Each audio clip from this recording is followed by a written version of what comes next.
Masche für Masche, mit Liebe handgemacht. Ja, hallo zusammen.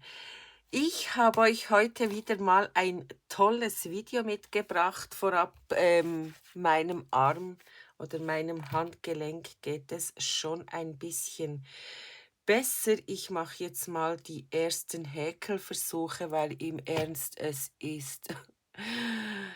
war es so schlimm für mich, dass ich nicht häkeln konnte. Jetzt mache ich mal ja so die ersten Versuche. Ich habe den Arm hier noch eingebunden, damit mir das Handgelenk auch noch ziemlich stabil bleibt, weil mit der ganzen Schiene ist das Häkeln unmöglich. Die Finger darf ich ja bewegen. Und sollte ich sogar aufgrund der Bänder und Sehnen. Und darum habe ich jetzt gefunden, ich versuche mal einen Start. Und zwar möchte ich heute mit euch einen ganz, ganz niedlichen Drachen häkeln. Das wurde von einigen von euch gewünscht. Ich habe da ein paar nette E-Mails bekommen und jetzt habe ich mir gedacht, das machen wir zusammen. Ich war in der Zwischenzeit noch ein bisschen im Urlaub und konnte mir natürlich in dieser Zeit ein bisschen Gedanken machen und Häkelanleitungen schreiben. Das geht ja, ich bin Rechtshänderin, von dem her war das gar kein Problem.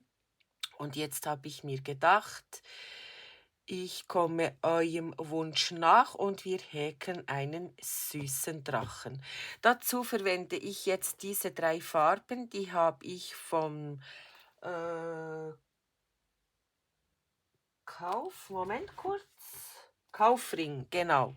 Bei Kaufring gekauft, weil ich habe bemerkt, dass ihr gerne wissen wollt, mit welcher Wolle ich arbeite. Und ich habe das euch ja schon in einem Tutorial gezeigt, mit welchen Materialien, dass ich da zurzeit so arbeite. Und wie gesagt, ich habe ganz, ganz tolle Chilene-Wolle im Kaufring entdeckt und natürlich mit nach Hause genommen. Und das wäre jetzt mal ein Teil dieser Wolle. Und zwar ist das so eine Taubenfarbe und die hat die Farbnummer 12. Da steht einfach nur Prolana Chilene drauf. Und wenn es euch interessiert, ich halte euch das ein bisschen näher in die Kamera, dann könnt ihr euch das abfotografieren, denn da ist noch ein QR-Code drauf und vielleicht könnt ihr so die Wolle auch bestellen. Da steht auch noch die Webseite prolana.de. Vielleicht hilft euch das weiter. Wie gesagt, das ist die Farbnummer 12 hier. Dann habe ich das hellrosafarbene, das hat die Farbnummer 31. Ich kann euch das auch noch kurz ein bisschen in die Kamera halten. Und dann zeige ich euch diese Seite der Banderole noch. Und dann habe ich die dritte Farbe und das wäre die Nummer 32. Und dann kann ich euch auch noch diese Seite der Banderole zeigen. Genau, und das sind ja jeweils 100 Gramm drauf, eigentlich ja üblich. Und das Ganze häkle ich mit der Häkelnadel Nummer 5. Man kann hier, also das ist hier angegeben zwischen der Häkelnadel Nummer 4 bis 5, genau. Und diejenigen, die mein Tutorial gesehen haben über meine ja, Utensilien, die ich brauche, ich kann es euch dann noch in die Abspanne äh, anhängen. Dann könnt ihr dort auch noch mal schauen, was ich so für Utensilien verwende. Und hierzu brauche ich auf jeden Fall die Häkelnadel Nummer 5. Gut, dann das Übliche natürlich Schere, Stopfnadel. Ich habe da auch so eine Stopfnadel mit einem sehr großen Öhr, damit man natürlich die Chilene-Wolle schön durchziehen kann. Aber ansonsten, ja, seht ihr immer wieder, was ich brauche. Das ist ja auch die Schere und dann noch ein Markierer. Da nehme ich vielfach einfach ein Stückchen Wolle. Genau. Und wie gesagt, ansonsten seht ihr dann im Laufe des Videos, was ich da noch so verwende. Gut, als erstes möchte ich mit euch dieses Bein häkeln. Diejenigen, die mein Löwe schon gehäkelt haben, denen kommt das Bein sicher bekannt vor. Und zwar habe ich das Bein aber so an den Löwen angebracht. Also das heißt, der Löwe liegt, hat eine liegende Position. Und für den Drachen werde ich ihn aber in diese Position bringen, damit er sitzt. Aber mir hat die Form des Beines einfach so gut gefallen, dass ich einfach gefunden habe, ich werde die beim Drachen dann integrieren. Genau. Und da habe ich jetzt mit hellrosa und dieser Taubenfarbe gearbeitet. Und für diejenigen, die das Tutorial für den Löwen noch nicht gesehen haben, das kann ich euch auch in die Abspanne oder dann in die Infobox, den Link noch in die Infobox fügen. Das ist auch kein Problem. Dann könnt ihr den Löwen auch mal anschauen. Vielleicht gefällt ihr euch dann auch. Gut, dann würde ich sagen, ich habe genug erzählt. Wir starten jetzt mit dem Bein. Und zwar beginnen wir mit der Taubenfarbe hier, mit der, das war die Nummer 31, glaube ich, wenn ich das noch richtig nein, falsch, das war die Nummer 12, genau. Das wäre die Farbnummer 12 und dann würde ich sagen, wir beginnen und starten mit einem magischen Ring mit 8 festen Maschen.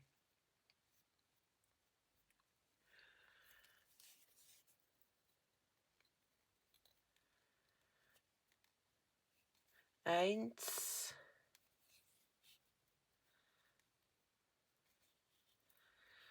zwei,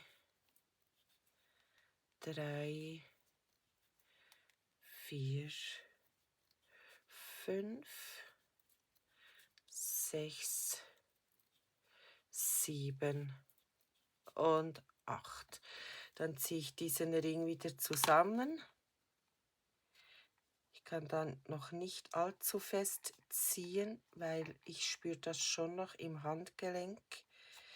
Ich muss jetzt einfach versuchen, das Ganze ein bisschen langsamer zu machen. Ich hoffe, es stört euch nicht, aber sonst kriege ich das nicht hin. Der Anfang ist immer das mühsamste, bis dieser Ring dann zu ist und vor allem je nach Garn. Bei diesem Garn müsst ihr dann schon aufpassen, dass ihr da nicht allzu stark zieht, weil sonst kann euch der Faden wirklich schnell reißen. Gut, in der nächsten Runde werden wir jetzt jede Masche verdoppeln. Ich habe hier schon meinen Marker gesetzt.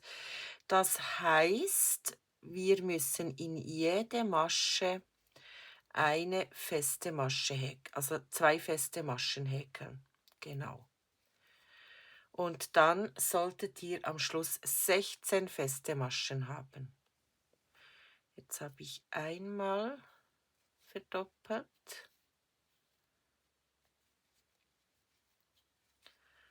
Dann kommt das zweite Mal.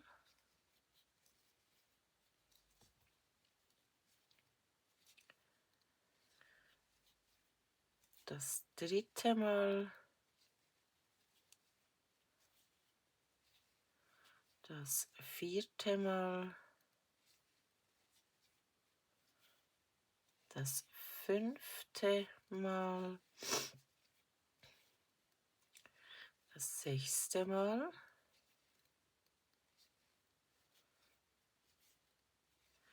Das siebte Mal. Und das achte Mal.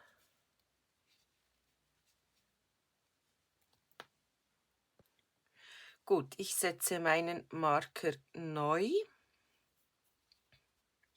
Und jetzt in der nächsten Runde häkeln wir eine Festmasche einmal verdoppeln, das 8-mal. Dann habt ihr insgesamt 24 feste Maschen. In der nächsten Reihe häkelt ihr 3 feste Maschen, einmal verdoppeln und das 6-mal wiederholen. Dann solltet ihr insgesamt 30 feste Maschen haben. Und ich denke mal, das könnt ihr selbstständig häkeln und dann zeige ich euch, wie es weitergeht. So, ich habe jetzt meine Runden fertig gehäkelt. Jetzt setze ich meinen Marker wieder neu. Und jetzt häkeln wir einfach 20 feste Maschen. 1, 2, 3, 4, 5, 6, 7, 8, 9, 10, 11, 12, 13, 14, 15, 16, 17, 18, 19, 20. In der nächsten Masche mache ich einfach eine Kettmasche. Hier lasst ihr den Faden bitte etwas länger stehen, den brauchen wir dann zum Annähen am Körper, weil diese Beine werden nicht in den Körper eingehäkelt, sondern angenäht. Gut. Jetzt nehmt ihr das Teilchen so vor euch hin und genau hier, wo ihr die Kettmasche gemacht habt, legt ihr das Ganze gegen den Anfangsfaden hier, also gegen den Markierungsfaden, schön mittig zusammen. Das sieht dann so aus. Der Markierungsfaden ist jetzt aber nicht an der richtigen Stelle, das macht auch gar nichts.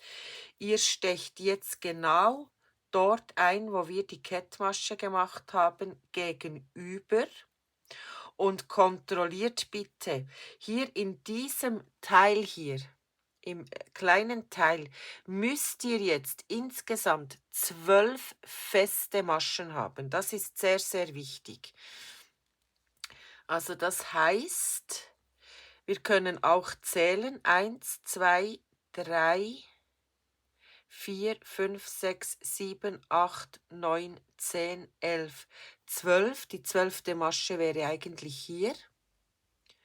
Dann stecht ihr hier gegenüber ein, genau dort, wo wir die Kettmasche gemacht haben. Und dann sollte euer Stück, wenn ihr es so zusammenlegt, eigentlich mittig sein. Und ihr seht hier, der Marker hier, der ist nicht an der Stelle, die für uns jetzt hier relevant ist, aber der hat hier gar keinen Einfluss eigentlich. Den können wir rausnehmen. Und jetzt ich lasse die Häkelnadel hier stehen. Ich nehme jetzt den Faden neu auf, ziehe mir den hier so rein, mache hier noch eine Luftmasche, dann habe ich das Ganze schön arretiert. Und jetzt müssen wir hier, genau hier, wo wir die Kettmasche gemacht haben, reinstechen. Das heißt, ich nehme mir den Faden hier so drüber, steche hier ein und verbinde diese beiden Seiten einfach mit einer Kettmasche. So.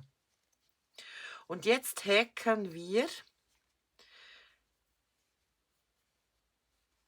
Moment mal, das müssen wir zuerst, diesen neuen Anfangsfaden hier, wo wir ja hier jetzt die Masche eingezogen haben, das müssen wir jetzt gleich vernähen, weil nachher haben wir keine Chance mehr, das Ganze zu arretieren, zu befestigen.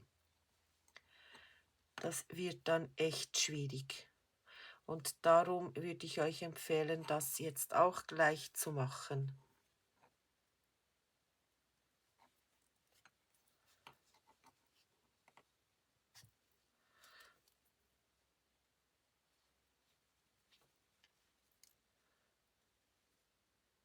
So.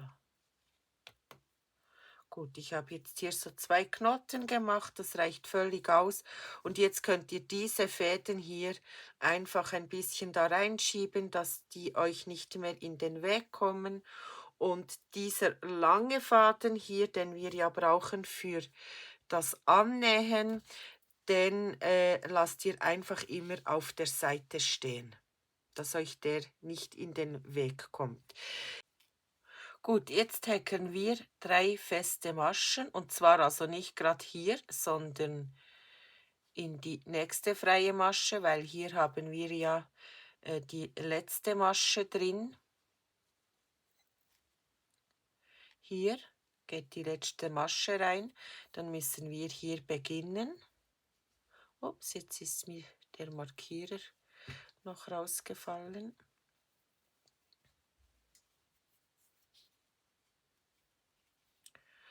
Gut, also 1, 2, 3. Dann werden wir 6 Mal verdoppeln, aber ins vordere Maschenglied. Also hier ins vordere Maschenglied. Das hintere bleibt hier stehen. Vielleicht könnt ihr das so erkennen. Und genau hier machen wir die Verdoppelungen, die Zunahmen. Jetzt habe ich einmal zugenommen, das zweite Mal,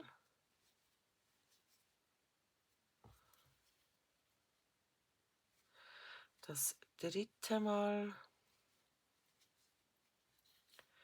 das vierte Mal,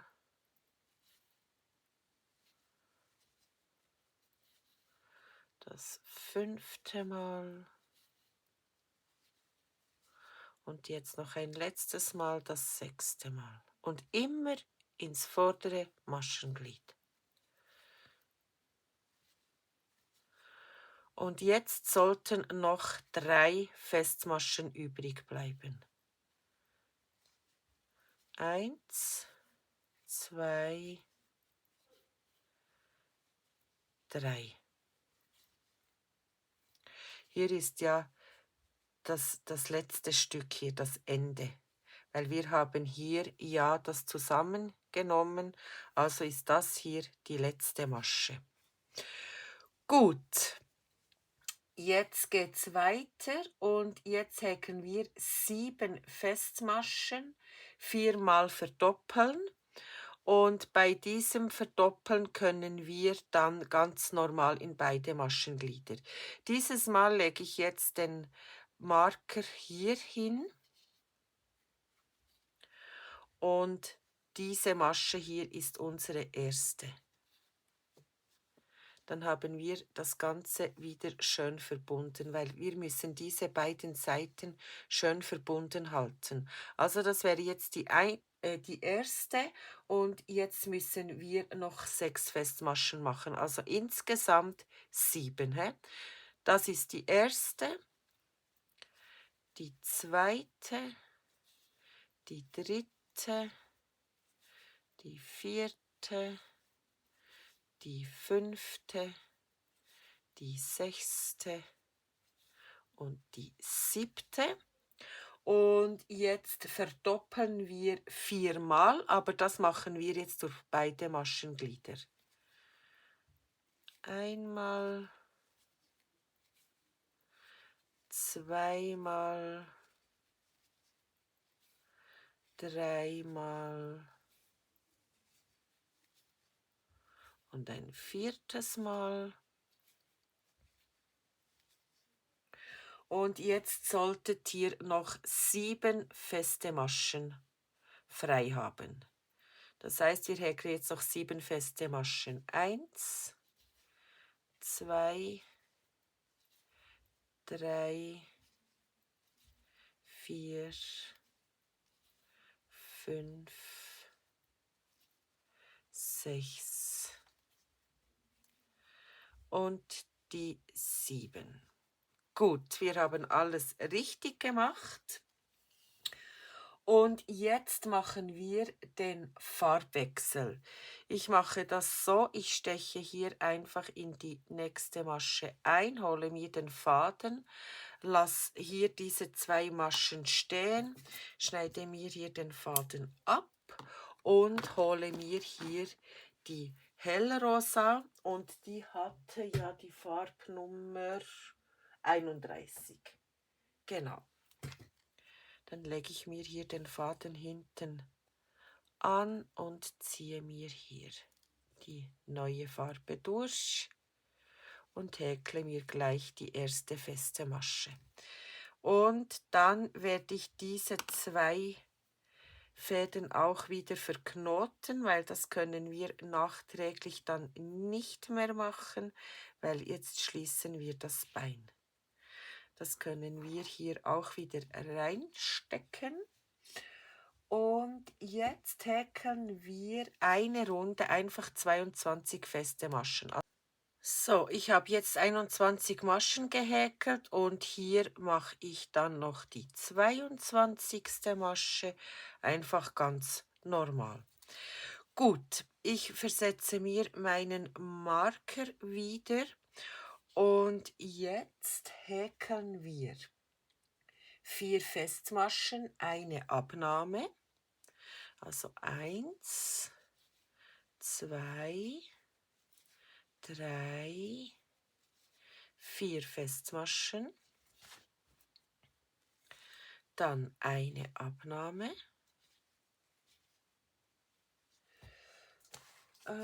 jetzt muss ich kurz gucken, dann 3 Festmaschen, 1, 2, 3, dann folgt wieder eine Abnahme. Danach häkeln wir wieder 4 Festmaschen. 1, 2, 3, 4. Wieder eine Abnahme.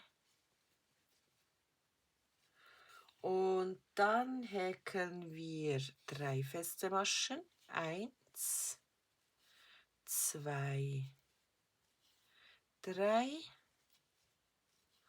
Und dann kommt dann noch die Abnahme. Gut, und jetzt häkeln wir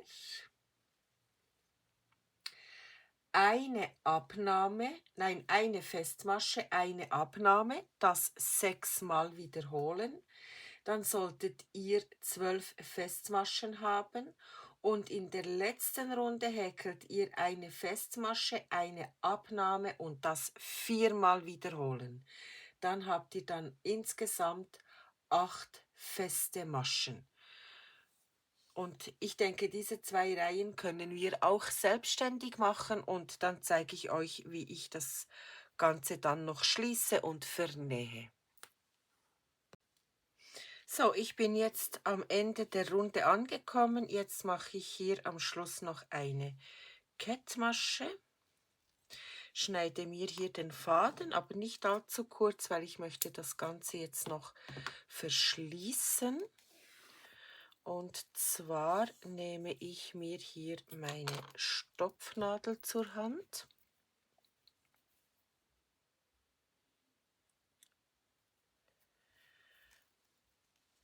Und jetzt gehe ich einfach hier so in die Maschen rein, einmal von hinten, einmal von vorne und ziehe mir hier die Öffnung langsam zu.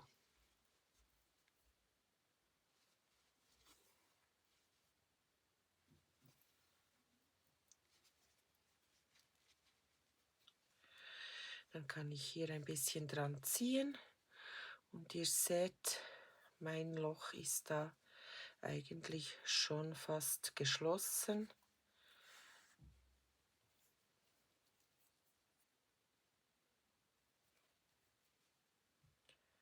ziehe da noch durch. Und bevor dass ich jetzt hier den Knoten mache, also das Ganze ganz fest arretiere, stoße ich jetzt hier die restlichen Fäden noch ein bisschen nach oben und fülle mir den Fuß mit Füllwatte auf. Und da achtet ihr bitte auch wieder drauf, dass ihr da beide Beine in etwa gleich stark ausstopft. Und erst ganz am Schluss verknote ich dann alles. So, ja, da brauche ich noch ein bisschen. Ich möchte, dass dies da so ein bisschen flächer sind, nicht allzu rund. Und dann mache ich immer so den Test, ob beides etwa gleich ist. Ich kann dann schon noch ein bisschen nachstopfen, weil hier wird dann auch noch aufgefüllt mit Füllwatte. Jetzt sehe ich auch, dass das Loch wirklich zu ist. Dann verschließe ich das Ganze noch mit einem Knoten und verstecke mir den Faden noch im Fuß, schneide mir den Faden ab und somit haben wir unser Bein fertiggestellt. Ich habe jetzt hier meine beiden Beine und dann würde ich sagen, fahren wir weiter mit den Armen. Gut, der Arm sieht so aus und dazu machen wir einen magischen Ring mit 8 festen Maschen.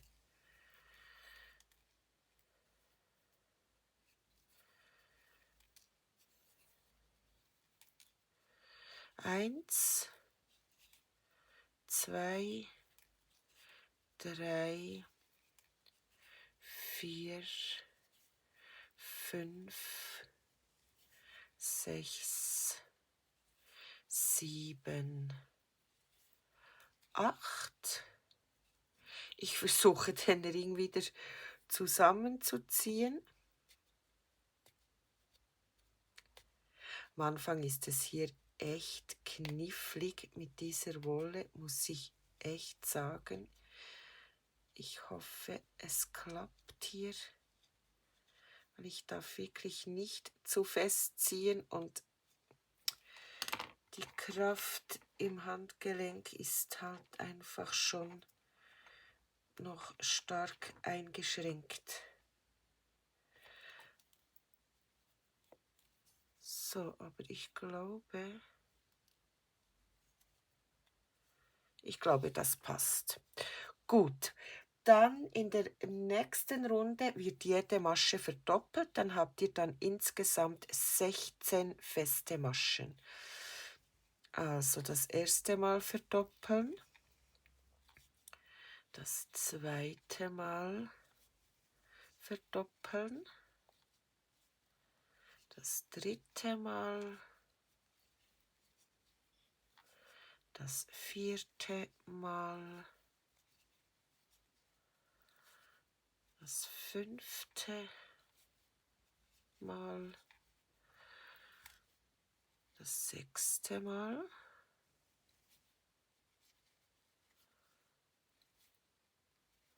das siebte Mal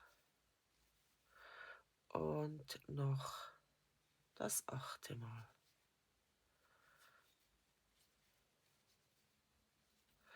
Gut, ich sehe hier, ich habe hier wirklich noch ein kleines Loch, aber ich habe Angst, hier noch mehr zu ziehen. Obwohl, jetzt geht's langsam. Ich werde auf jeden Fall hier gleich den Faden vernähen. Und dann kann ich auch gleich noch ein bisschen die Öffnung, die kleine Öffnung verschließen.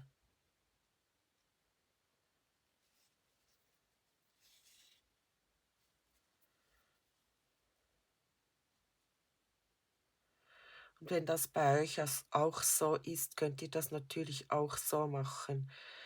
Das ist absolut kein Problem. Einfach immer darauf achten, dass das Loch schön geschlossen ist. Das sieht jetzt bei mir gut aus. Dann werde ich da noch einen Knoten machen, dass das schön arretiert ist, das Ganze. So, und den Rest schneide ich ab. Ihr seht schon, die Wolle hier ist schon ziemlich ramponiert. Also ich schneide hier einfach oben durch weg, den Rest brauchen wir ja eh nicht. Gut, jetzt nehme ich mir meinen Marker zur Hand und dann geht's weiter. Wir häkeln jetzt unverändert 16 Festmaschen, also 3 Runden, je 16 Festmaschen. Und ich denke, das könnt ihr selbstständig machen und dann zeige ich euch, wie es weitergeht. So, ich habe meine 3 Runden an je 16 Festmaschen gehäkelt. Ihr seht, ich verwende dazu immer gerne so einen Rundenzähler. Ihr könnt natürlich auch Striche machen auf einem Blatt oder ja, wie ihr das halt sonst macht, wenn ihr da Runden nach oben häkeln müsst.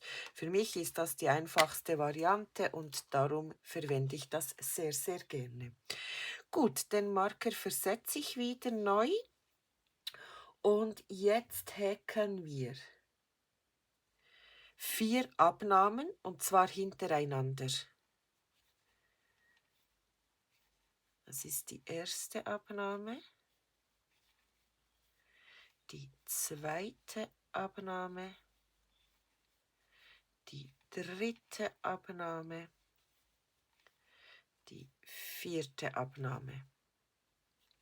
Und jetzt häkeln wir bis Ende der Reihe noch 8 Festmaschen und dann solltet ihr insgesamt 12 feste Maschen haben. Also 1, 2, 3, 4, 5, 6, 7 und die 8. Gut, jetzt werden wir einfach 10 Reihen an je 12 Festmaschen nach oben häkeln. Okay? Wenn wir das gemacht haben, dann zeige ich euch, wie ich die letzte Runde noch häkle. Okay, gut. Einfach 10 Reihen, je 12 Festmaschen nach oben. Meine 10 Runden habe ich jetzt fertig gehäkelt und jetzt werde ich das Ganze mit Füllwatte auffüllen und da achte ich natürlich auch wieder, dass beide Arme gleichmäßig ausgefüllt sind. Ich nehme mir da immer so ein Essstäbchen, die sind noch praktisch oder manchmal auch die Rückseite der Häkelnadel, damit ich das Ganze schön ausstopfen kann.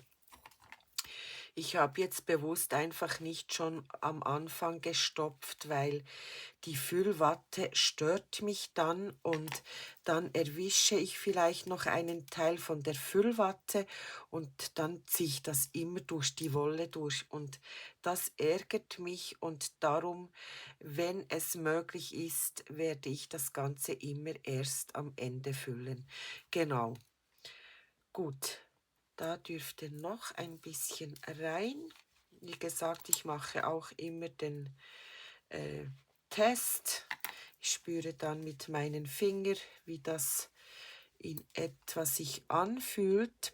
Und jetzt werde ich nicht bis ganz oben füllen, sondern ich habe hier 1, 2, 3, 4 Reihen plus natürlich das Zusammenhäkeln. So 5 Reihen habe ich freigelassen, damit nachher die Arme schön am Körper anliegen und nicht abstehen.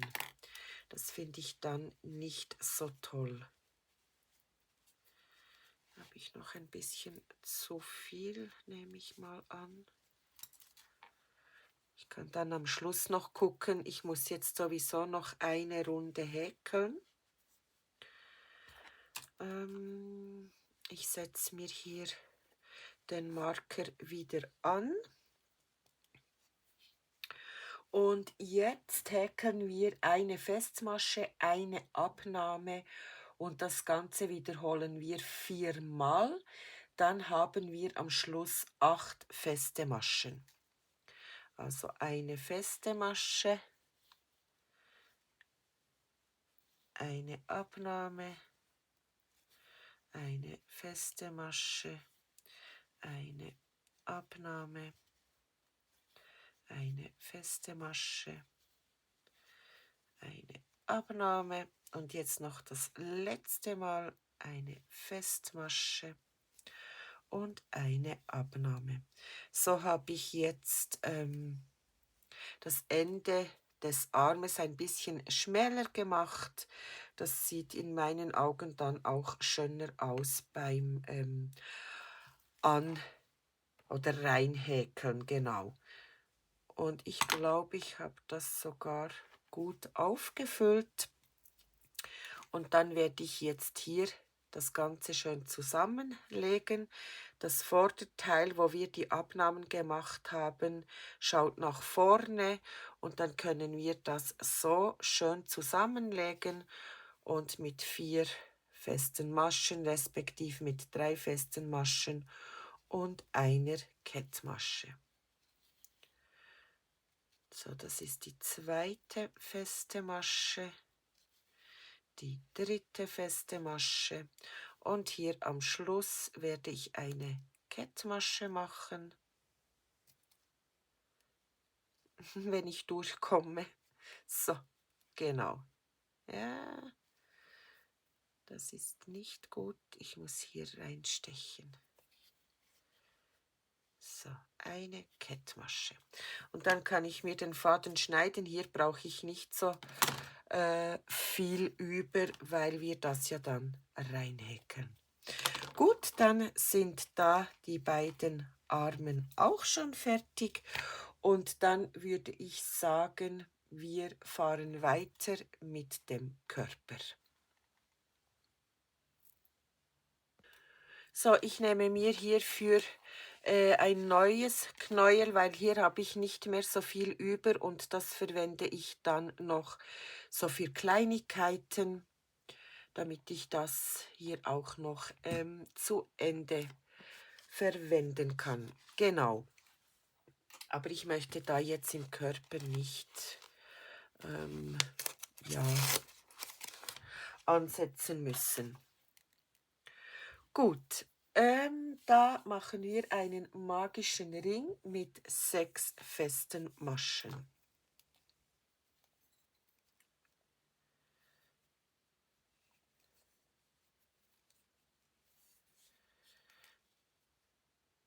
Eins, 2, 3, 4,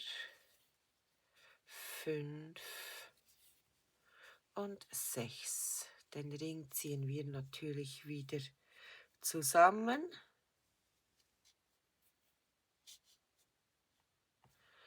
Und wir verdoppeln jede Masche. Dann haben wir insgesamt 12 feste Maschen. Also einmal. Das zweite Mal.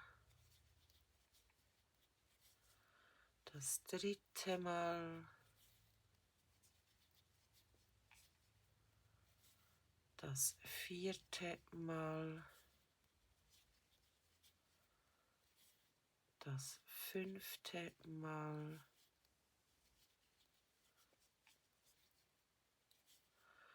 Und das 6. Mal. Hier werde ich den Anfangsfaden auch gleich wieder arretieren. Dieses Mal mache ich es mit der Häkelnadel, weil mein Loch hier wirklich schön geschlossen ist und ich da nicht zusätzlich vernähen muss. Gut, Jetzt kommen ein paar Runden mit Zunahmen. Und zwar häkeln wir eine Festmasche, einmal verdoppeln, das 6-mal wiederholen, dann habt ihr 18 feste Maschen. In der nächsten Runde häkelt ihr 2 feste Maschen, einmal verdoppeln, das 6-mal wiederholen, dann habt ihr 24 feste Maschen. In der nächsten Runde 3 feste Maschen, einmal verdoppeln, das 6-mal wiederholen, dann habt ihr 30 feste Maschen und dann folgen 4 feste Maschen, einmal verdoppeln, das 6-mal wiederholen, dann habt ihr insgesamt 36 feste Maschen. Wenn ihr das gemacht habt, dann häkelt ihr unverändert 12 Runden je 36 feste Maschen. Und wenn ich das gemacht habe, dann zeige ich euch, wie es weitergeht.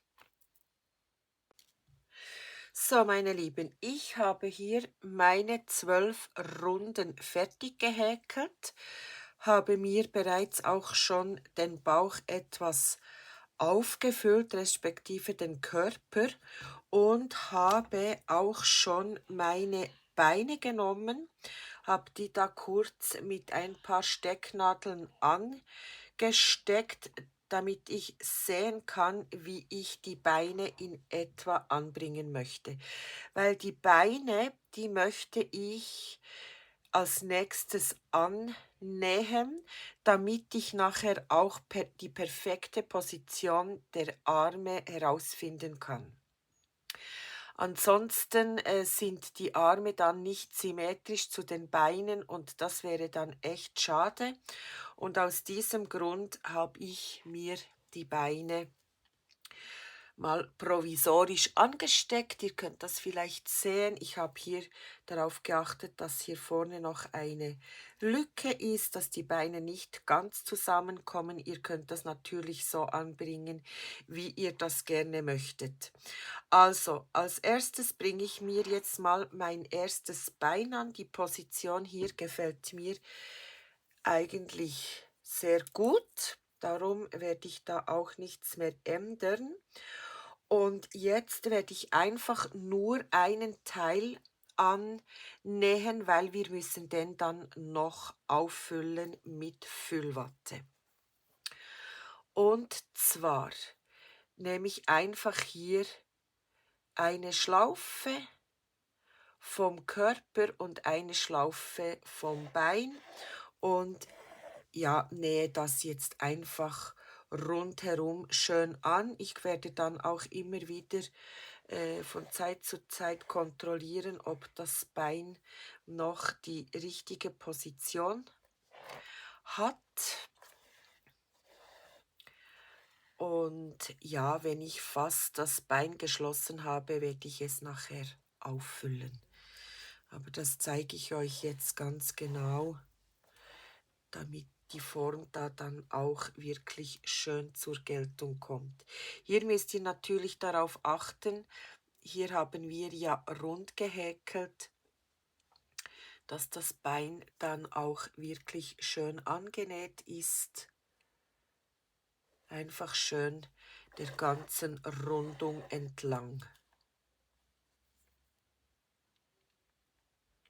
Und da würde ich jetzt auch nicht allzu fest anziehen, einfach mit Maß, weil ja, es könnte ja sein, dass euch nachher die Wolle reißt, wenn ihr da zu fest zieht, und ich ziehe das dann immer zusätzlich noch mit den Fingern.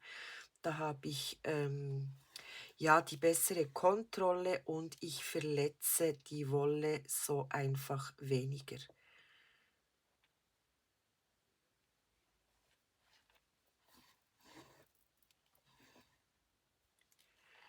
So, das sieht schon echt gut aus hier.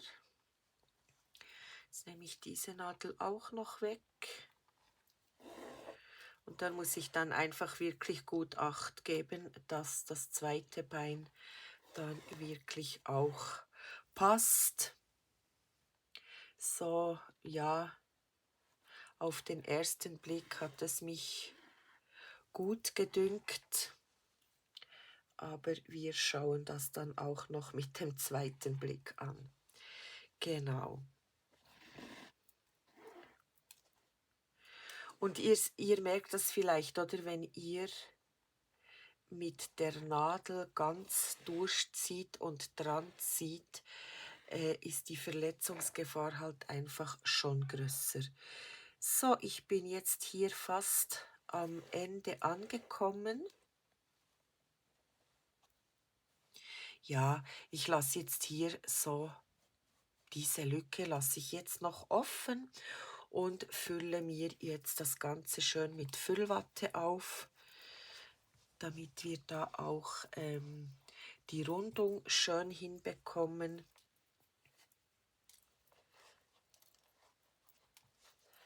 Einfach schön auffüllen und natürlich auch noch oben ins Bein ein bisschen. Nicht so stark, dass euch das ganze Bein dann zu fest absteht vom Körper, aber ein bisschen darf es schon sein. So, ich stelle das jetzt mal auf und jetzt könnt ihr sehen, wie schön hier eigentlich, ja, ich würde jetzt mal sagen, die Hüfte hier schön zur Geltung kommt. Ich brauche da aber noch ein bisschen mehr Füllwatte, weil ich möchte das Ganze wirklich ganz schön ausfüllen. Ich musste da ein bisschen Nachschub holen. Und jetzt gucken wir mal, wie das dann ausschaut. Ich mache immer wieder so eine Gesichtskontrolle, sage ich dem. Und ich denke, das könnten wir eigentlich so stehen lassen. Das sieht doch super aus. Jetzt werde ich hier einfach die Öffnung noch komplett schließen.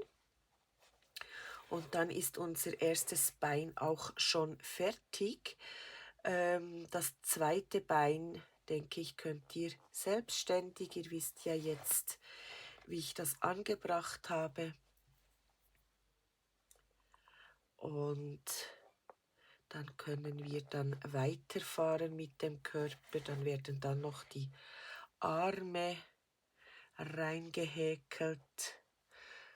Und wie gesagt, ich finde das die beste Option für mich auf jeden Fall, dass ich ja die Beine halt als erstes anbringe. So.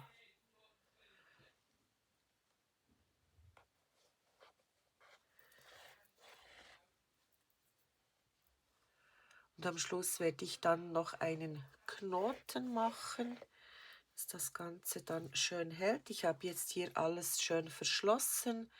Dann mache ich mir hier noch einen Knoten rein.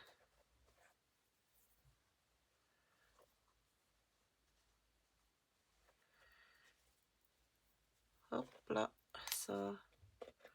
Dann ziehe ich das schön fest und steche da wie üblich einfach irgendwo beim Bein wieder raus. Ja, hier habe ich eine Masche vergessen. Na, das ist aber nicht gerade gut, finde ich.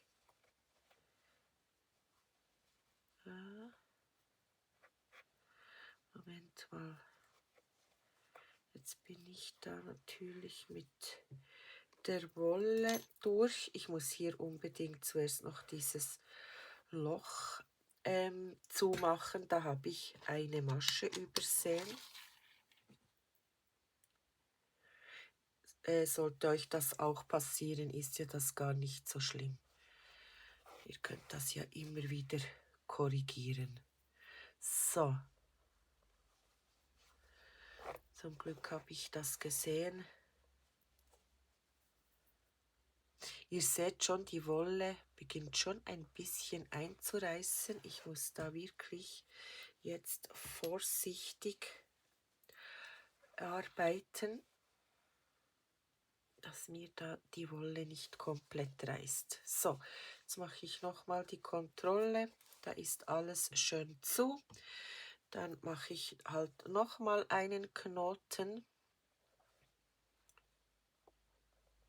Einfach auch immer darauf achten, dass ihr wirklich schön durch eine Masche geht, weil wenn ihr da zwischen die Maschen kommt, dann kann euch die Wolle eben auch reißen.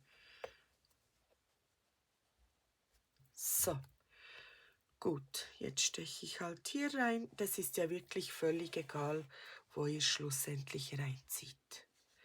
Gut, ich ziehe hier ein bisschen am Faden und somit ist das erste Bein auch schon fest.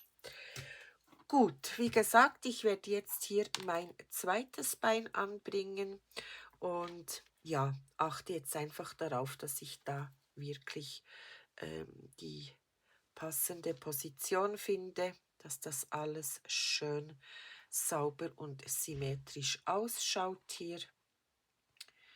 Könnt ihr mir vorstellen, dass das auch schon passt. Ich steche hier wieder meine Stecknadeln rein. Ich mache das jetzt extra nicht quer, damit mir hier die Maschen dann nicht verletzt werden. Aber ihr wisst ja jetzt, wie ich das gemacht habe und dann würde ich sagen, ja, ihr bringt jetzt mal euer zweites Bein an, das mache ich auch und dann zeige ich euch, wie es weitergeht. So, meine Lieben, ich habe jetzt das zweite Bein auch angenäht. Das sieht jetzt bei mir so aus. Und ich glaube, ich habe da die perfekte Position gefunden. Da müsst ihr halt immer ein bisschen selber abwägen, wo genau die Beine her müssen, hin müssen. Ich habe einfach, wie schon gesagt, geachtet, dass hier einfach noch ein bisschen Platz zwischen den Beinen ist, aber ihr könnt die natürlich auch so anbringen, dass die Beine vorne dann total schließen. Und das geht ja hier, so wie ich das sehe, auch gleich. Dann könnt ihr die Position der Beine selber bestimmen. So, meine Lieben, jetzt geht's an die Abnahmen. Und zwar häkeln wir 4 Festmaschen, eine Abnahme, das 6-mal wiederholen, dann habt ihr 30 feste Maschen. Danach häkelt ihr 3 feste Maschen, eine Abnahme, das 6-mal wiederholen, dann habt ihr insgesamt 24 feste Maschen. Dann häkelt ihr 2 feste Maschen, eine Abnahme, das 6-mal wiederholen und dann habt ihr insgesamt 18 feste Maschen. Wenn ihr das gemacht habt, respektive wenn ich das gemacht habe, zeige ich euch, wie es weitergeht. Gut, ich habe jetzt die Abnahmen gemacht. Jetzt werde ich hier wieder ein bisschen auffüllen, damit ich hier alles schön rund habe, damit ich nachher auch besser sehen kann, wo ich die Arme anbringen möchte. Einfach wirklich hier alles schön ausstopfen.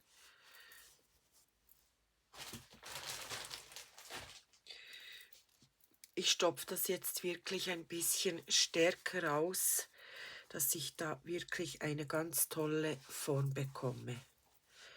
Das ist natürlich auch wieder Geschmackssache, wie viel man auffüllen will. Aber das Problem ist auch, wenn man zu wenig Füllwatte nimmt, ja, fällt das einfach später ineinander rein. Und was ich euch auch noch sagen möchte, es steht ja überall, man könne das 30 Grad waschen. Das sei absolut kein Problem, diese Wolle. kann wohl sein, dass man die Wolle waschen kann, aber das Amigurumi-Tier, das würde ich auf gar keinen Fall waschen. Auf gar keinen Fall, weil da, da verliert ihr einfach die Form, alles. Das Amigurumi ist dann einfach futsch. Ich habe das mal gemacht, weil ich das testen wollte, wie das sich eigentlich verhält. Es war wirklich schade für die Arbeit, aber ja, es hat mich was gelernt. Und wenn euch das Amigurumi irgendwo Flecken hat oder ja, schmutzig ist, dann versucht es einfach nur mit einem sauberen, feuchten Tuch die Stelle ein bisschen zu reinigen und einfach nachher Luft trocknen lassen, aber in die Waschmaschine würde ich das auf keinen Fall machen. Wenn ihr das nur so als Deko-Element braucht und ja, der Staub, der ist halt einfach da, das kann man einfach nicht umgehen, dann würde ich ihn einfach nur ganz fein mit dem Staubsauger einfach, ja, absaugen. Ganz einfach. Genau. Aber eben, waschen, das würde ich euch auf jeden Fall nicht empfehlen. Außer ihr seid dann einfach nicht traurig, wenn euch das Tierchen, ja, kaputt geht, auf gut Deutsch gesagt. So, ich habe jetzt das wirklich schön kräftig hier ausgefüllt. Es hat wirklich schön einen schönen Halt hier. Und jetzt ist der Zeitpunkt gekommen, wo ich die Arme anbringen möchte. Jetzt muss ich kurz gucken, wo ich da meine Arme habe. Also, da schauen wir natürlich auch wieder drauf, dass dort, wo wir die Abnahmen gemacht haben, das ist ja vorne. Und dann setzen wir die Arme hier so seitlich hin. Ach, das sieht super aus. Ich habe den Prototyp übrigens mit Baumwollgarn gehäkelt. Und ich habe da die Arme nämlich kürzer gemacht. Ich habe statt 10 Runden, habe ich nur 7 Runden gehäkelt. Und ich bin froh, habe ich das noch geändert und das von 7 auf 10 aufgestockt. Das sieht viel, viel toller aus. Ich werde euch dann am Schluss den Prototyp noch zeigen. Also er ist nicht ganz fertiggestellt, aber was ich dort gemacht habe, das hat mir eigentlich für die Anleitung schon gereicht.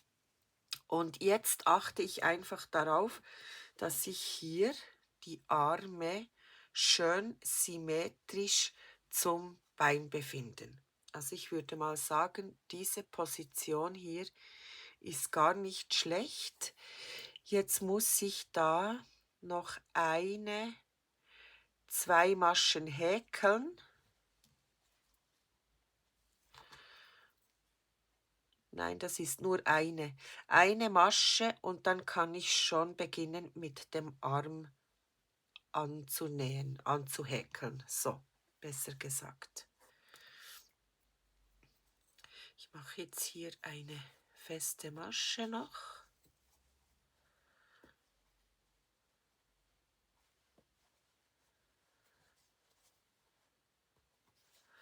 Und jetzt nehme ich mir hier den ersten Arm, steche hier hinten in diese Masche ein und verbinde das nachher mit dem Körper. Und da machen wir einfach nur feste Maschen. Also eine,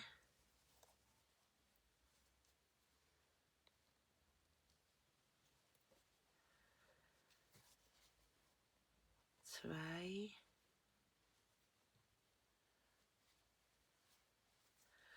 drei,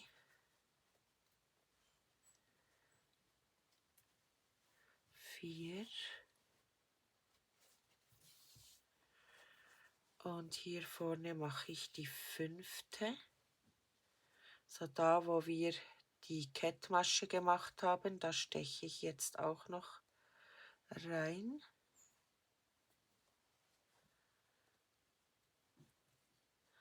Das ist hier die 5. Masche.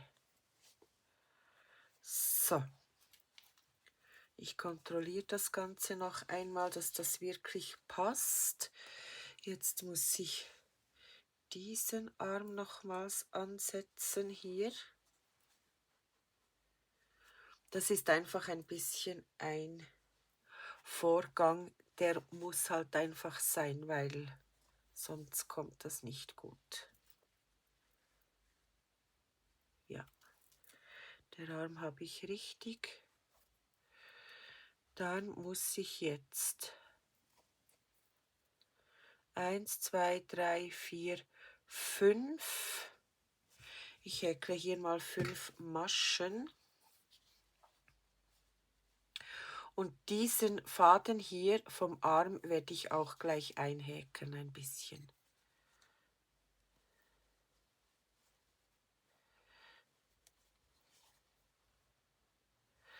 1, 2, 3,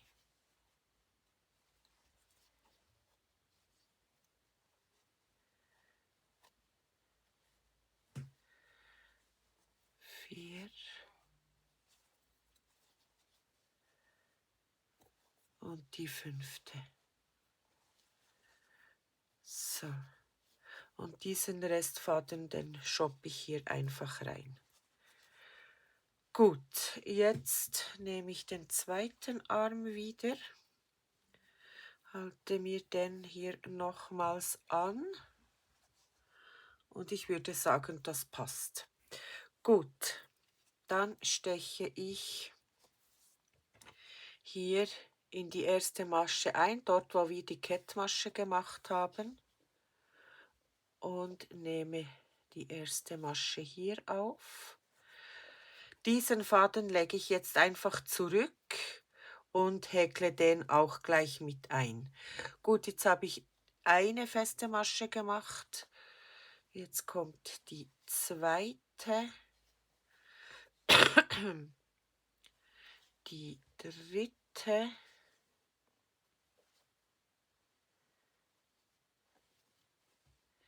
die vierte, die 5. Den Restfaden, ja, stopfe ich auch wieder in den Körper rein und jetzt häkle ich wieder bis hierhin. Das ist dann unser neuer Anfang. Das wären bei mir jetzt 1, 2, 3, 4, 5, 6 Maschen. Und hier beginnt dann bei mir der Anfang wieder. So, so sieht das bei mir aus hier. Ich habe hier irgendwie noch eine Masche, die da rausguckt. Die kann man einfach so reinstoßen. Gut, dann würde ich sagen, es geht weiter mit den Abnahmen. Ich habe ja jetzt bei dieser Runde, wo wir die Arme angebracht haben, habe ich keine Abnahmen gemacht. Das habt ihr ja mitbekommen, weil ich finde das immer ein bisschen mühsam, wenn man Arme einhäkelt und dann noch Abnahmen machen muss. Und darum machen wir das jetzt in der nächsten Runde und da häkeln wir einfach eine Festmasche, eine Abnahme und das 6-mal. Einmal,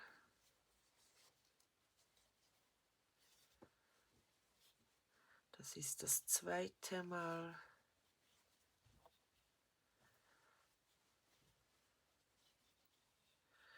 Das ist das dritte Mal.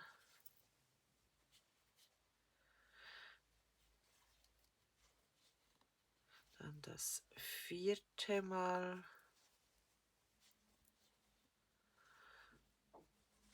Das fünfte Mal.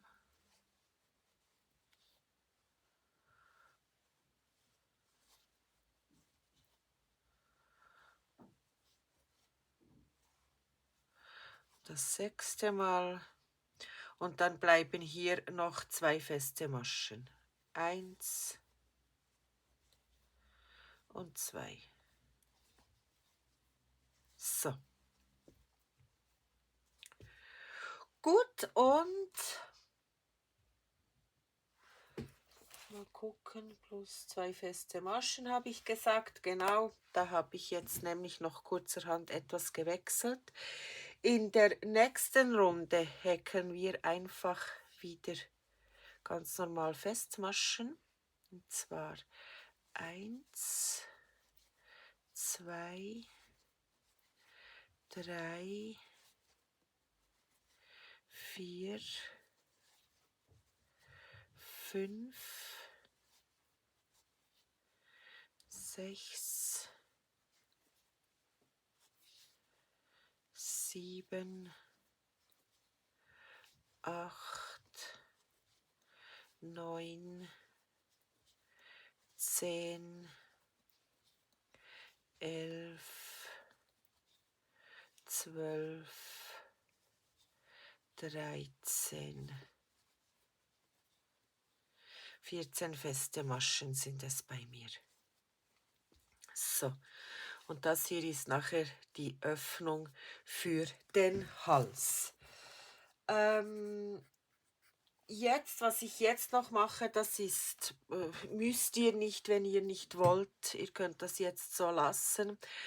Aber ich in meinem Fall werde hier jetzt noch eine Runde 14 Kettmaschen machen, damit ich hier den Hals noch ein bisschen verstärken kann.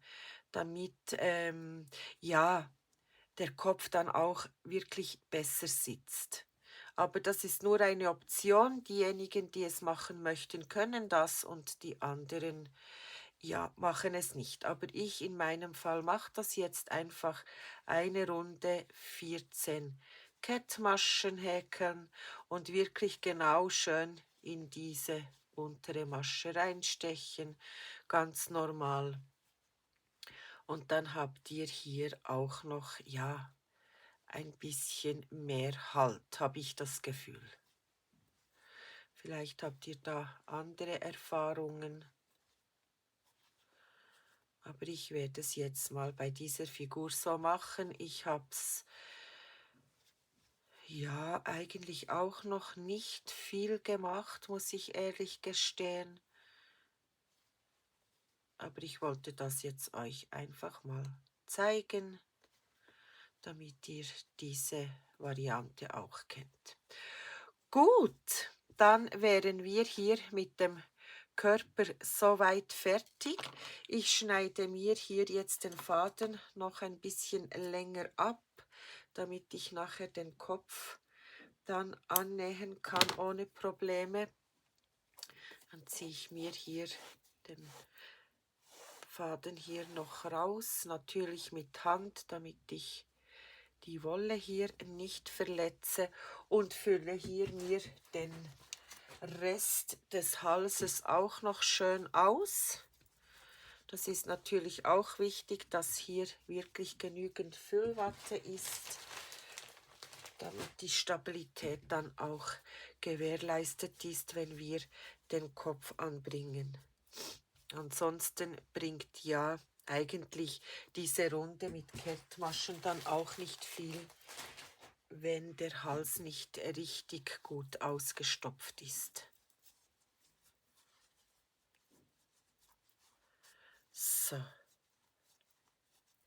Ja, das sieht echt toll aus. Ich zeige euch nachher am Schluss den Prototypen Und dann könnt ihr auch schon mal erkennen, wie sich das eigentlich verhält mit der Größe. Die Häkelanleitung habe ich ja 1:1 übernommen hier. Nur hier habe ich mit Chilenegarn gehäkelt und der Prototyp mit Baumwollgarn. Also von der Größe her natürlich ein riesen Unterschied. Und jetzt würde ich sagen, das reicht mir so. Ich lasse das jetzt und dann brauchen wir dann noch, wie gesagt, den Kopf, den Schwanz, die Ohren, die Stacheln. Ja, es kommt noch einiges, was wir noch machen müssen. Aber als nächstes würde ich sagen, machen wir den Kopf. Und ich habe da soweit eigentlich alles schön ausgestopft, positioniert, dass da auch alles schön ausschaut. Ihr könnt ja da wirklich mit der Füllwatte schön die ganze Geschichte hier ausstopfen und schöne Markierungen machen. Das ist ja wirklich von dem her sehr, sehr toll. Gut, meine Lieben, dann geht's weiter mit dem Kopf. So, meine Lieben, für den Kopf machen wir einen magischen Ring mit 6 festen Maschen.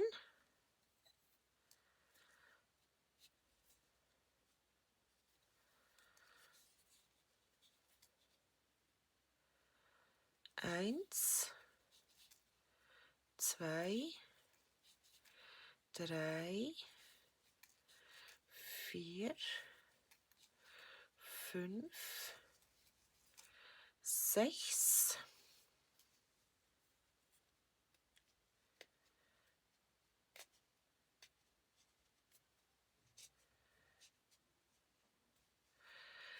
Dann werden wir jede Masche verdoppeln. Das heißt, wir haben dann am Schluss 12 feste Maschen. Also das erste Mal, die zweite Verdoppelung,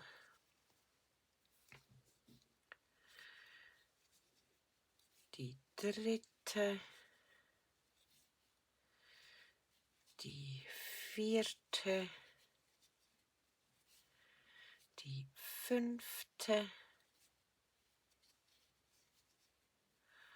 und die sechste Verdoppelung. So, auch hier werde ich den Anfang gleich verknoten. Ich glaube, ich habe das hier auch wieder gut hingekriegt, dass mir das Loch hier schön geschlossen ist. Es läuft ja besser, als ich gedacht habe. Ich muss auch immer wieder zwischendurch Pausen machen, damit sich da mein Handgelenk wieder ein bisschen beruhigen kann. Klar, ich strenge es nicht allzu fest an, aber trotzdem muss ich ja die Arbeit hier halten. Aber da bekommt ihr ja eigentlich gar nichts mit, wenn ich pausiere. Das Video läuft ja einfach so weiter. Gut, meine Lieben, dann werden wir jetzt einfach ein paar Runden Zunahmen machen. Ich lege mir da auch wieder den Marker an. Und dann geht es wie folgt weiter. Und zwar häkelt ihr eine Festmasche, einmal verdoppeln, das 6-mal wiederholen, dann habt ihr 18 feste Maschen. In der nächsten Runde 2 feste Maschen, einmal verdoppeln, das 6-mal wiederholen, dann habt ihr 24 feste Maschen. In der nächsten Runde 3 feste Maschen, einmal verdoppeln, das 6-mal wiederholen, dann habt ihr 30 feste Maschen. Und in der nächsten Runde sind es dann 4 Festmaschen, einmal verdoppeln, das 6-mal wiederholen. Dann habt ihr 36 feste Maschen. Und in der letzten Runde mit den Zunahmen häkelt ihr 5 feste Maschen, einmal verdoppeln, das 6-mal wiederholen. Dann habt ihr insgesamt 42 feste Maschen. Danach häkelt ihr 8 Runden unverändert 42 feste Maschen. Und wenn ich das gemacht habe, dann zeige ich euch, wie es weitergeht. So, ich habe jetzt alle meine Runden fertig gehäkelt. Jetzt habe ich hier noch ein paar Augen rausgesucht und die finde ich ganz, ganz toll. Die haben da so einen violetten Hintergrund. Ich zeige es euch, wenn ich es wegbringe. Das sieht echt schön aus hier. Die glitzern so schön und wenn ich die nachher hier einfüge, ihr könnt das hier auch sehen, bei diesem Auge hier, ich finde die echt toll. Und darum habe ich jetzt gefunden, ich werde die verwenden. Und zwar habe ich 8 Reihen nach unten gezählt, das erste Auge gestochen und dann gehe ich 8 Maschen nach drüben. 1, 2, 3, 4, 5, 6, 7, 8 und werde hier mein zweites Auge anbringen. Jetzt muss ich kurz gucken. Ich glaube, ich könnte da noch eine Masche rüber, 9 Maschen. Muss ich gucken, dass die da auf derselben Höhe liegen. Und dann kann ich hier diese Kappe reindrücken hier.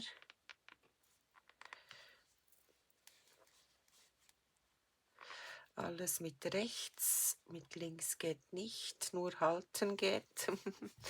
So, also die sehen schon echt toll aus.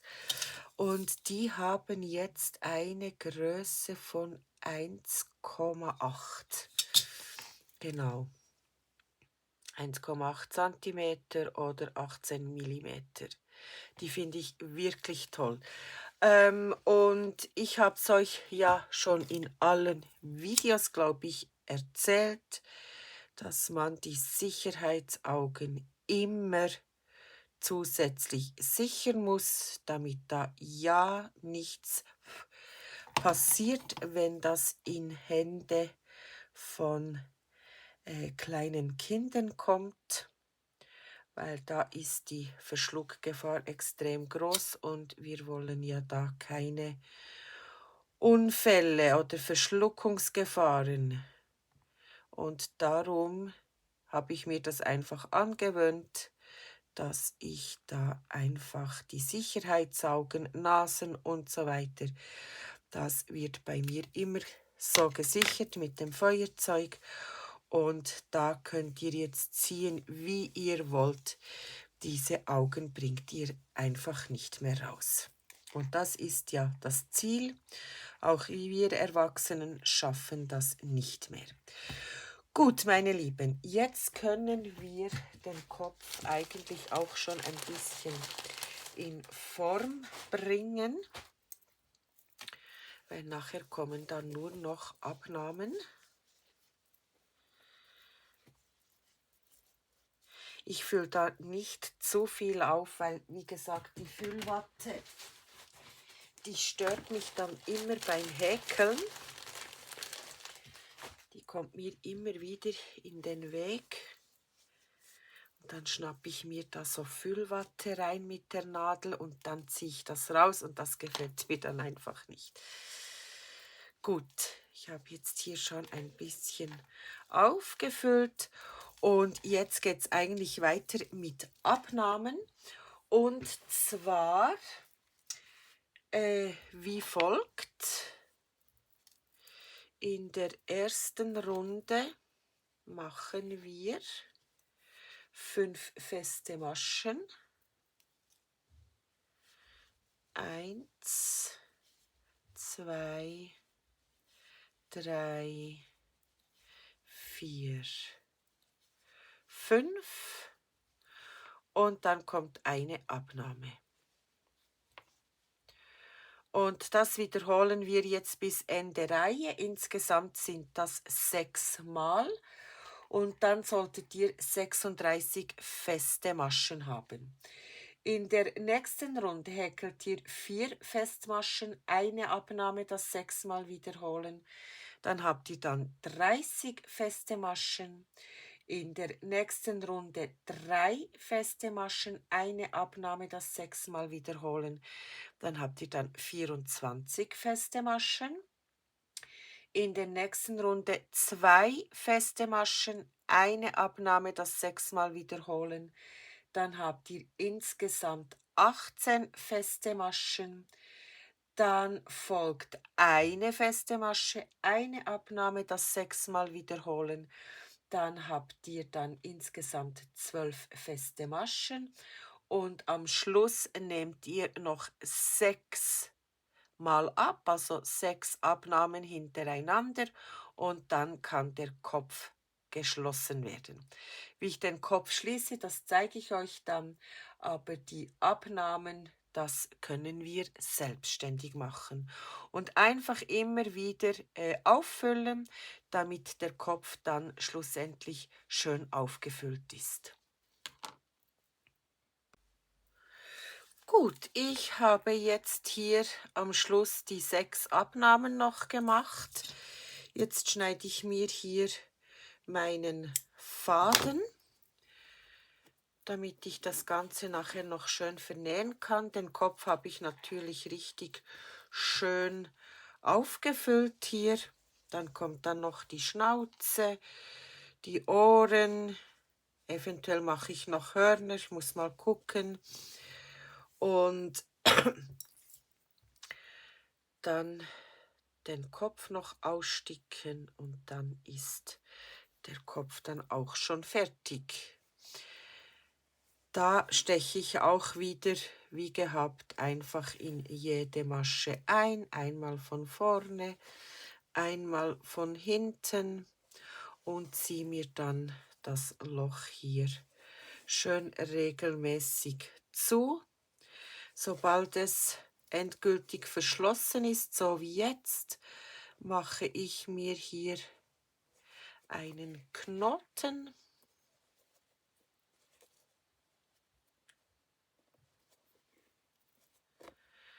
Ziehe das Ganze fest und steche irgendwo im Kopf rein und dann auch wieder raus. Ich ziehe immer ein bisschen dran, schneide den Faden ab und so zieht sich der Faden dann auch wieder ein bisschen zurück und man sieht da gar nichts.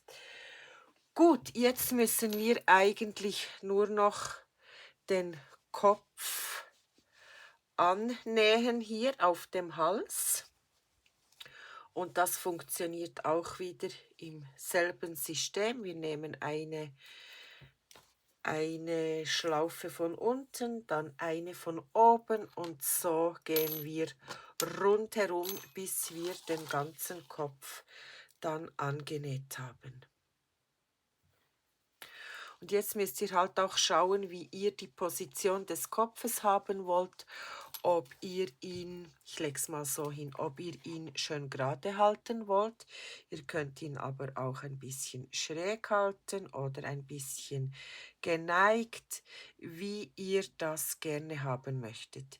Ich möchte ihn jetzt aber schön gerade haben und darum stelle ich mir mal den Kopf so schön gerade hin, wie es mir gefällt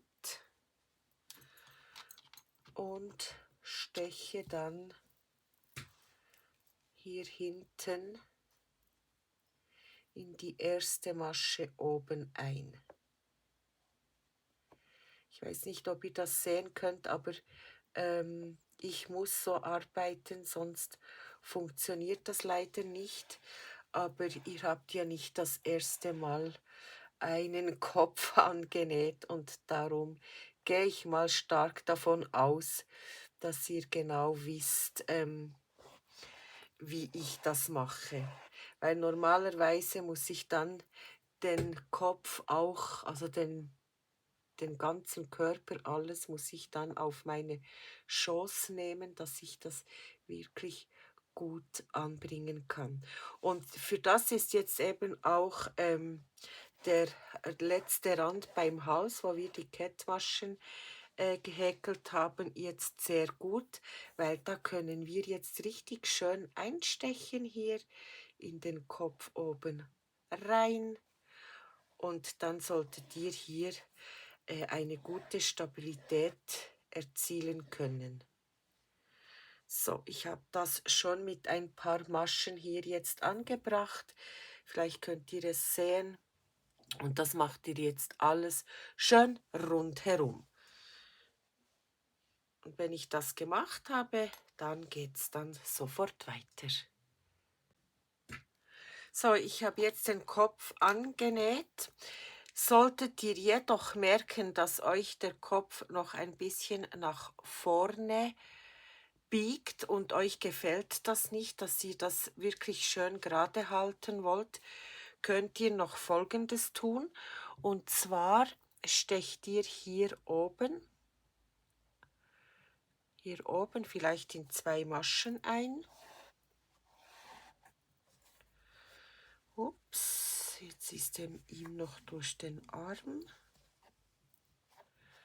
Dann könnt ihr hier mal schön ziehen und dann stecht ihr hier unten nochmals im Körper ein. Auch wieder so durch 2 Maschen mache ich das und dann könnt ihr hier hinten schön ziehen und ihr könnt jetzt sehen, der Kopf ist jetzt relativ schön gerade.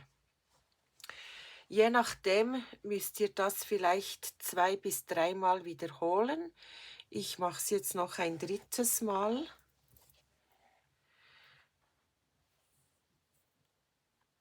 Weil mir gefällt das besser, wenn er wirklich schön gerade sitzt, der Kopf. Und somit bekommt er auch noch einmal eine gewisse Stabilität. Den Kopf könnt ihr dann auch am Schluss nochmals ein bisschen, ja, schön zurechtdrücken. Der wird jetzt natürlich ein bisschen verdrückt werden. Ich glaube, ich mache das hier sogar noch ein 4. Mal, dass ich mir hier die Maschen hole. Aber dann sollte es eigentlich nachher gut sein. Dann auch wieder hinten einstechen. Und jetzt mache ich hier auch gleich einen Knoten rein, bevor ich das Ganze definitiv dann reinziehe.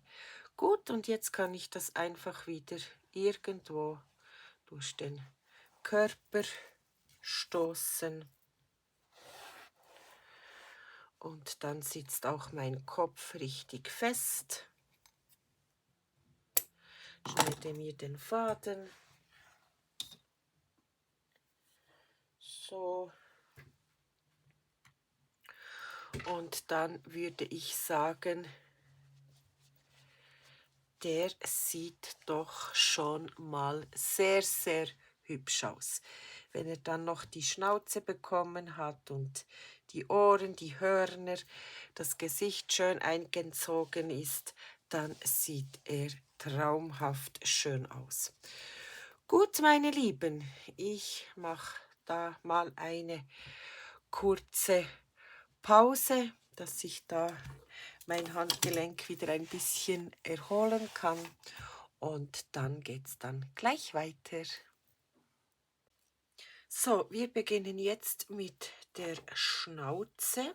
Da nehme ich das hellrosafarbene. Und zwar war das die Nummer 31. Und da mache ich 5 Luftmaschen.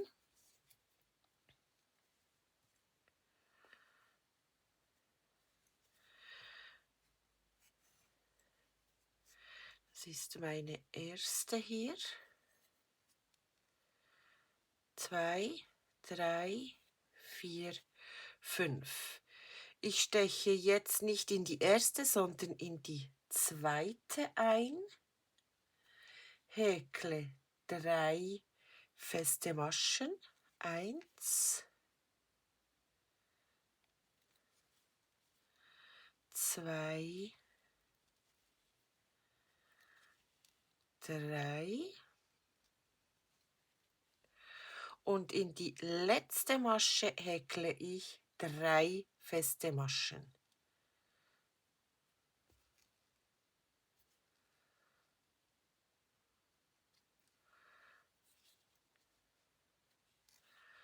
Eins,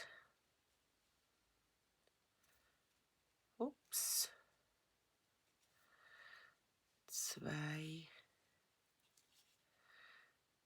und die dritte.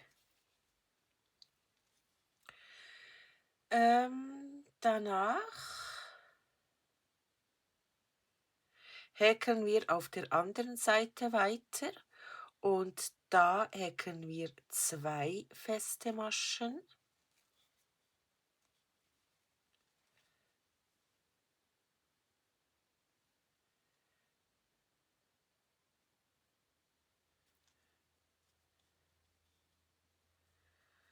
Und dann sind wir auch schon am Ende angekommen. Also 5 Luftmaschen, dann ab der zweiten Luftmasche stechen wir ein, machen 3 feste Maschen, in die letzte Masche häkeln wir 3 feste Maschen rein und auf der anderen Seite häkeln wir dann nur noch 2 feste Maschen. Ich setze hier jetzt meinen Marker und jetzt häkeln wir eine Festmasche, eine Zunahme und das sollten eigentlich 5 Mal sein. Ich kontrolliere das jetzt mal, ob ich mir das richtig aufgeschrieben habe hier. Na komm. Mein Gott.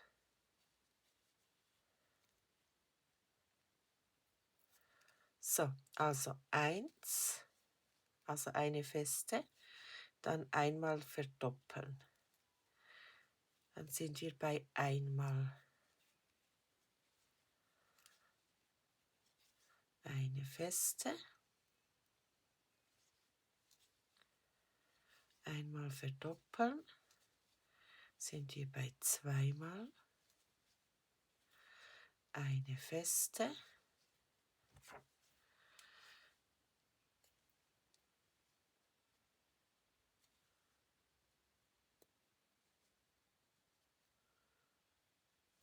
Einmal verdoppeln, sind wir bei viermal.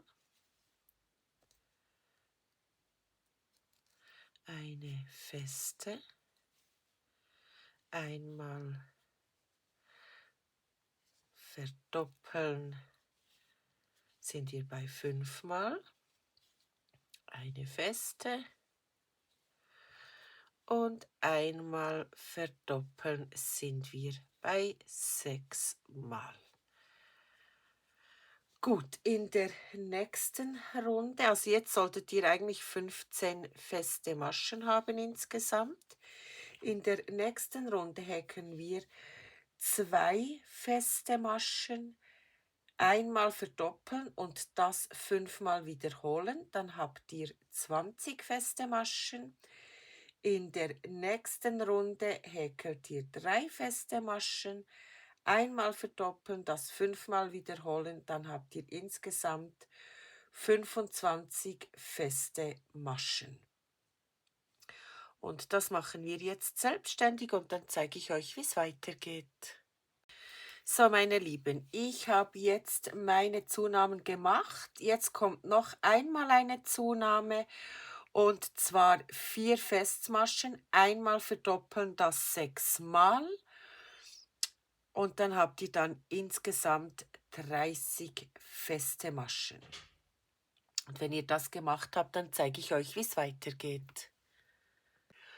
Gut, jetzt machen wir Folgendes, und zwar häkeln wir jetzt 30 feste Maschen an die Hintermasche, also an die Hinterwand. Das heißt, wir haben ja hier, jede Masche hat ja eine vordere und eine hintere Masche.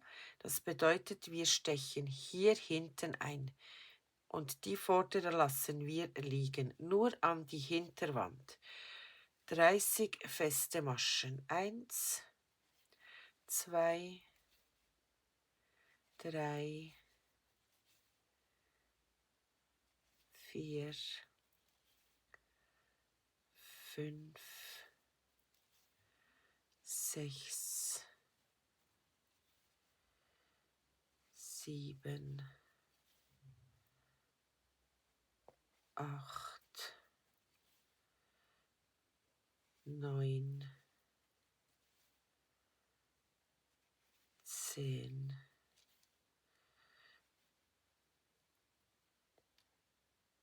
11 und so weiter. Ich denke, den Rest können wir jetzt selbstständig machen.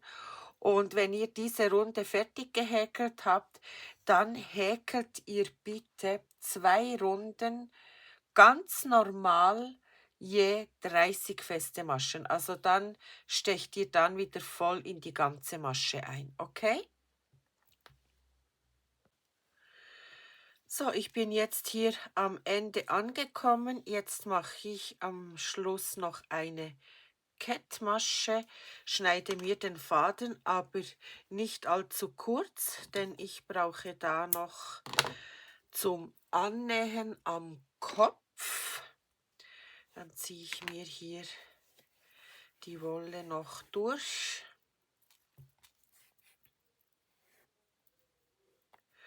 Und hier der Anfangsfaden, den muss ich natürlich auch noch verknoten.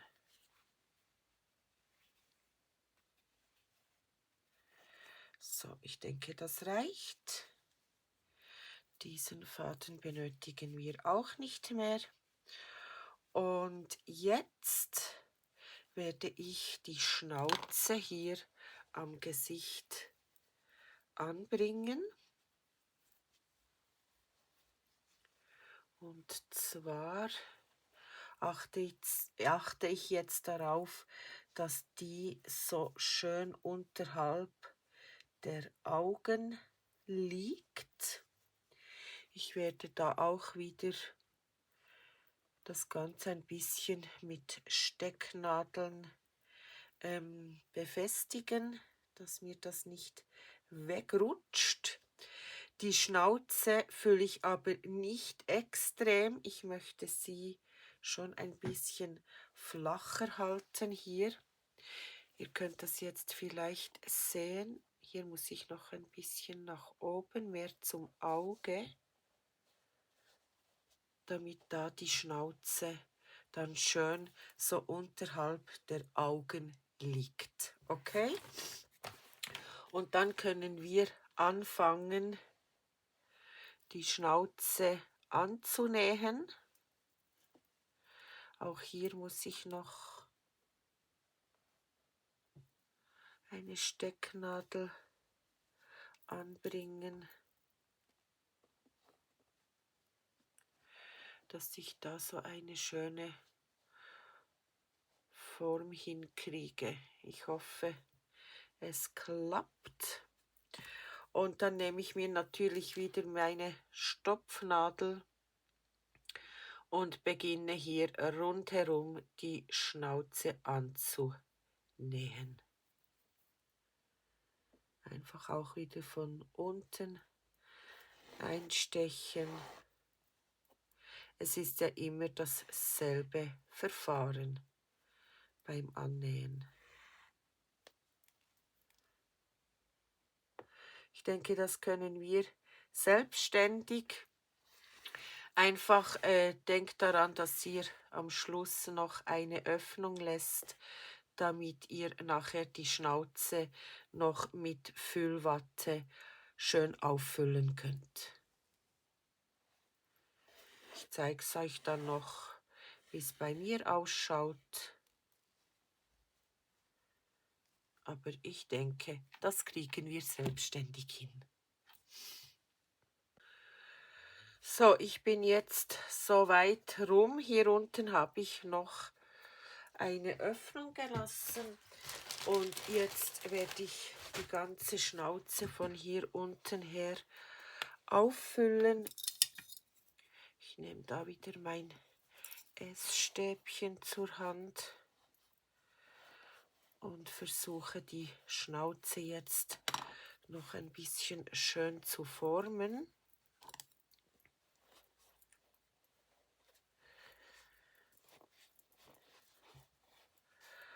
Und dann, wenn ihr die Form so habt, wie es euch dann schlussendlich gefällt, könnt ihr hier unten einfach schließen. Und dann haben wir da unseren ersten Meilenstein schon erreicht. Also es gibt noch, Entschuldigung, es gibt da wirklich noch einiges zu tun, meine Lieben. Wir sind da noch lange nicht am Ende. Und ja, ich wusste nicht recht, ob da ein Tutorial reicht dafür, aber das reicht auf keinen Fall, weil es ist wirklich sehr zeitaufwendig und ich möchte ja da auch nicht hetzen. Ich möchte, dass das Tierchen am Schluss wirklich ganz niedlich ausschaut. Ja, das sieht doch schon gut aus. Ich glaube, ich werde das gar nicht mehr füllen, weil ich möchte das wirklich ziemlich flach halten, das Ganze. Und darum belasse ich das so. Ja, der sieht doch schon mal niedlich aus. Guckt mal. Ach Gott, wenn da nachher noch alles schön ausgestickt ist, das wird ein richtig süßer Drache werden. Und wie gesagt, es liegt da wirklich noch einige Arbeit vor uns. Und ja, ich danke euch fürs Zuschauen beim ersten Teil dieses Tutorials. Es hat mich wieder mal sehr gefreut, mit euch zu häkeln. Und die einen oder anderen haben es vielleicht schon mitgekriegt. Bei mir auf meinem Kanal gibt es neu die Mitgliedschaften und den habe ich eigentlich wirklich so eingerichtet, dass ihr mich ja in meiner Häkelarbeit ein bisschen unterstützen könnt, damit ich da auch immer wieder neue Häkelanleitungen schreiben kann und ja, natürlich auch die Materialien damit finanzieren kann.